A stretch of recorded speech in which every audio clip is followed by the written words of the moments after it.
It's another week of Average Sports. You got Ty and Eric here. How's it going? Doing good, man. How are you today? Hey, I'm doing great. I wasn't even talking to you. I was talking to the listeners out there. Oh, well, that's cool. Yeah, that's all right. Anyway, this has been a full couple weeks of sports. Let me tell you, I know you know that, Eric. You've been watching those Olympics, right? I have been watching a ton of Olympics. Every day I'm at home, that is all I'm watching. It is on one of those three networks. Something is on. Biathlon, curling, hockey, long jump. Something is on. And we're going to use most of the show to talk about all of that. Before, though, let's reintroduce the show. It's Average Sports by Average Guys. It's the show where we're going to talk about just about anything involving sports. And, you know, we hope you stick around for it. We have a busy, busy show because of that great, wonderful global event that is the Winter Olympics that's going on right now in Pyeongchang. I've been having lots of fun watching it. I haven't missed a single day and watched most of the events. I'm loving it. What's your favorite so far? My favorite so far is one of the things that I really thought I was going to enjoy. It is curling. I have really been into the curling. There was some things that I saw the other day. You know, I want to know if you saw this, but in particular, the men's match against Norway. It was on TV yesterday afternoon, and we had an opportunity to go up. I think it was in the fifth end, like 6-3, and take a huge struggle, or a huge hold onto this game against Norway, and we ended up blowing it bad, and we ended up losing so horrifically bad. Did you see that? I did. Yeah, it was pretty ridiculous. And poor U.S. is just the skipper on there has been, at his wit's end pretty much. He's pretty emotional in the last window when they did actually pull one out against Canada. That was an amazing one. Did you see that game? I didn't see the game because I was working. However, I did see the highlights of that, and he finally came through. Schuster with a shot in the 11th, and absolutely knocked out of the park. Oh, the fact that Canada did tie it in the 10th, of course, you're moving into extras on that against a team with a lot of success. I mean, Canada is practically adopted curling like it's their third language. They're pretty good over there. Yeah, they are. Anyway, I want to talk about a couple other games that I caught during the week, though, aside from Olympics. And trust me, we're going to talk plenty about 2018 Olympics. But did you see Missouri State versus Drake? I don't think you've been watching that much basketball, but I've been trying to encourage you. NCAA basketball right now had some very entertaining games. Did you catch that one? I did not catch it. Well, poor Missouri State drew the short stick on that one, but it was something amazing that half the bench after a layup and foul, so it was a man one, right, going to the basket, and half the bench gets up to assist their teammate after he fell to the baseline, and six got ejected, and they had to play about half, or not that much, about 5 minutes left in the game of just half the team that was out there, or not even, 2 bench players and then 5 people on the floor. I've never seen that before. Oh my goodness! Yeah, they obviously came off the bench, which you can't do. Yeah.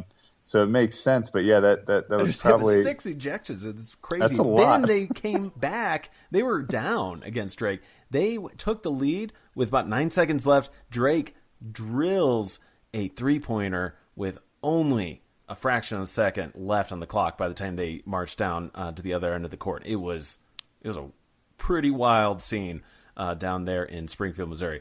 Also, want to say congrats. Bubba Watson wins the Genesis Open. I haven't seen that guy on top of standings for a little while.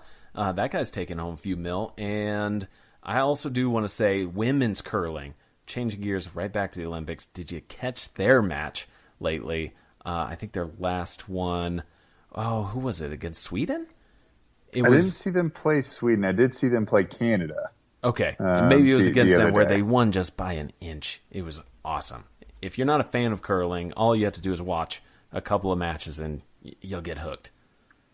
Yeah, and I think that's what's so interesting about curling is, like, on paper you look at it and you're like, oh, that's kind of boring. Like, that might be fun to play, I guess, but like trying to watch it on TV, it's kind of boring. And then you start to pick up some of the rules and some of the strategy and the technique, and you're like, I can't turn this off.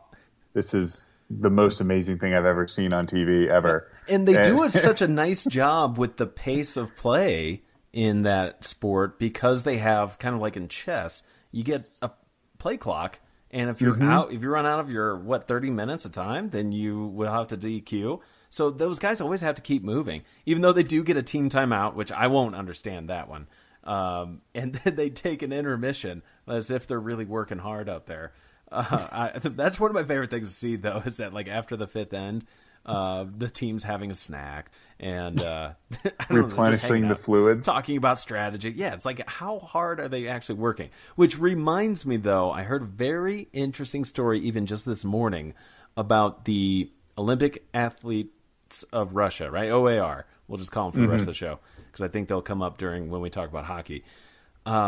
There is a OAR curler who's being scrutinized. Did you hear this? On doping. I did. What does doping have to do with curling? How could that make a difference? What is that guy doing? I laughed a little bit at it. There's no competitive edge to that. Is this really helping you? Yeah, so it's got to be something other than it can't be a PED, right? I think this guy is doing some extracurricular, extra lines and bumps out in the snow, right? Yeah, I just don't see how that helps him as a performance enhancing drug. I just don't see it.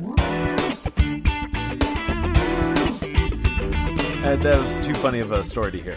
Let's jump into our next topic, though, with the Olympics. I want to talk about some hockey. Have you been watching women's or men's? Should we watch both? Because it's been some good stuff. I watched a little bit of the women's, and I have definitely watched some of the men's too, although I've been so disappointed by the men's. I did watch their first game. They were up 2-0 late into the third and just blow it. But remember, this is a team that hasn't really played that much even together. They haven't practiced for too long. There's a very fresh and young team. There's a lot of college. It's a bunch of amateurs. Yeah, absolutely. I know. The fact that they're on the cusp of making the playoffs. They're playing Slovakia even right at the moment that we're recording this. The winner of that one go on to play the Czech Republic, which is good because I think the OAR team is looking stout. They were very tough against the U.S. That was a tough match to watch. But the U.S. was hanging in there. I mean, they played, Slovakia as their second game to get their win, and they did very well. I thought they played and stayed competitive, and some good composure out there. And some of those guys are certainly, we're going to see a number of them out in the NHL for sure. Oh, yeah. I think what's nice about this in particular, obviously there's a lot of KHL players and, other minor hockey league or college players. But I think what's really nice is that you will see, if you are paying attention to this, you will see several of these players back home in the States playing the NHL soon enough. Oh, no doubt. How about the women, though? Looking good out there for a repeat gold medal match against Canada. They just kind of stuck it in and broke it off a little bit ago against Finland, going 5-0. So did Canada, though, against OAR, who looks like they had a pretty decent team going this Olympics. They beat Switzerland 6-2 to go play Canada, but they just got trounced at 5-0. So some two heavyweight hitters here coming out to that gold medal match. Yeah, just some big world beaters going into that. And I think a lot of people had predicted the U.S. and Canada to head back to the finals to be that gold medal match. Yeah, I can't say that's too big of a surprise, right? No, not at all. No, and these girls, I would not want to get on the ice with them to play full contact hockey. No, these girls are going out swinging. They look tough. No way. Unless I get the goalie pads on and they, just leave me alone. Yeah, for several reasons I wouldn't want to do it, but mostly because they would kill me. Yeah, no doubt. Let's get out of the Olympics here. We're going to talk about some matchups that we want to get to, as well as what else we're going to talk about is the Olympic medal count, who's kind of leading those standings, the overall standings, right? But let's get into some who you got matchups for this episode. I want to talk about two players, some big moves happening in the MLB on the offseason, because we are gearing up. I can't wait. I know you always make fun of me because, Cardinal fan, I want to see the baseball season. It's ready. So what? I don't care, Eric. I want to talk about this. There's two big moves, like I said. Hosmer going out from KC, heading to the West Coast and San Diego for an 8-year contract, $140 million. The dude is getting paid. And as opposed to JD Martinez heading to the opposite coast on the east side out in Boston, playing for the Red Sox, 5-year deal at $110 million. What do you think of those? I think it's quite interesting, to be honest. I was a little surprised because that deal for San Diego has been on the table for Hosmer for a while. It's been out there for a while. That was one of the first offers he had come in, and I know KC, I'm not sure if they matched him or gave him something similar, but I know they gave him a 7 or 8 year deal as well. And I know San Diego was a top bidder there, but JD Martinez to Boston, I can't really say I'm surprised by that. That very much sounds like something it's a that smart Boston, move, New York right? does. Like he's going to fit in there, and I don't know if you can make a good argument that the East Division of the American League is not the best. I mean, who are you going to beat out of there, or who's going to beat them? Boston, the New problem York, with the East is all of those teams can hit. Yes, every single one of them, No and some of it comes down to who has the better pitching, and I think then that's when you really look at New York and Boston to really take a step out in front of Toronto, Baltimore, or Tampa. But with JD Martinez going to Boston, he's going to have some protection in that lineup. He's not going to be counted on to be the guy. He's going to be a piece to the puzzle. There you go. Well, between those two guys, between the two of them, who's going to have the most impact? I think it's JD Martinez, and I don't think it's without question because I don't know that San Diego has anything to really help support Hosmer. Sure. I mean, so maybe the overall team will have better success. I think that's easy to predict, that Boston will be have a clear shot at the playoffs. But Hosmer, if you look at his WAR, just stepping into the clubhouse, I bet he's going to have more of a significant impact. But that's also basically because they've struggled as of late. So I think I'm more interested in seeing Hosmer, seeing what he can come out and do, especially because he's come off of one of the best years of his career. And the dude is paid. He's got job security. All right, let's change gears back to the Olympics again. Once more for this episode, we're going to look at the medal count. Who's winning, who's losing, who's hanging in there. Take it away, Eric. What you got? All right, so for medals, as we move into it, we are seeing Norway up top. They got 28 total medals, 11 gold, 9 silver, 8 bronze, followed by Germany with 20, Canada with 18, Netherlands with 13, and the United States hanging in there with 11. And we have several of our golds in the snowboarding, at least 3 or 4 that I can remember right there. So I'm not sure if you want to finish it up from France on down. That. Yeah, France is actually having a very good Olympics. I just saw, and I'm spacing on his name, but the biathlon athlete who barely lost and is out in Sochi, almost at a photo finish. Lost this year, but he did. And it was a good one. Yeah, that mass start is pretty cool to watch.